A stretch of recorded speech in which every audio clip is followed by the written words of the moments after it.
मूर्ख गधा। एक समय की बात है, किसी कस्बे में एक धोबी रहता था।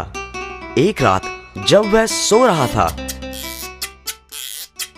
एक चोर उसके घर के पिछवाड़े में आ घुसा।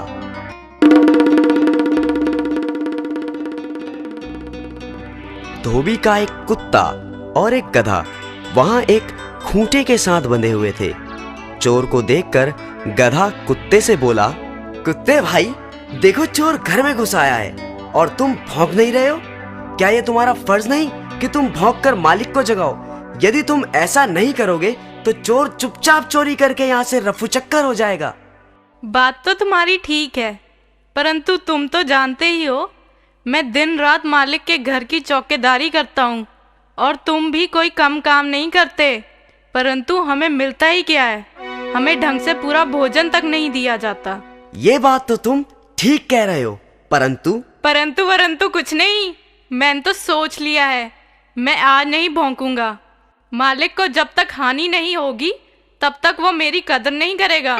देखो, ऐसे आड़े वक्त में ऐसी बात सोचना गलत है। मुसीबत के समय अपनी मांग रखना उचित नहीं। मैं उचित अनुचित कुछ नहीं जानता। मैंने तो जो कह दिया सो कह दिया। ऐसे मालिक का भी क्या करना जो अपने काम से ही काम रखे लेकिन हमारा ध्यान बिल्कुल ना करे। गधे को गुस्सा आ गया।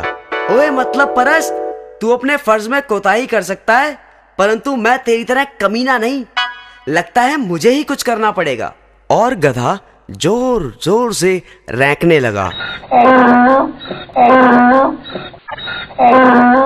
गहरी नींद में सोए हुए धोबी की नींद गधे के रैंकने की आवाज से खुल गई।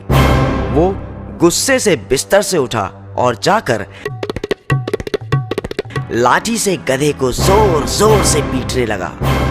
पिटाई इतनी बुरी तरह से हुई कि कमजोर गधे ने वहीं अपने प्राण त्याग दिए।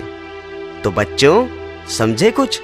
इसीलिए तो कहते हैं, अपने काम से काम रखो, दूसरे के काम में टांग ना अड़ाओ।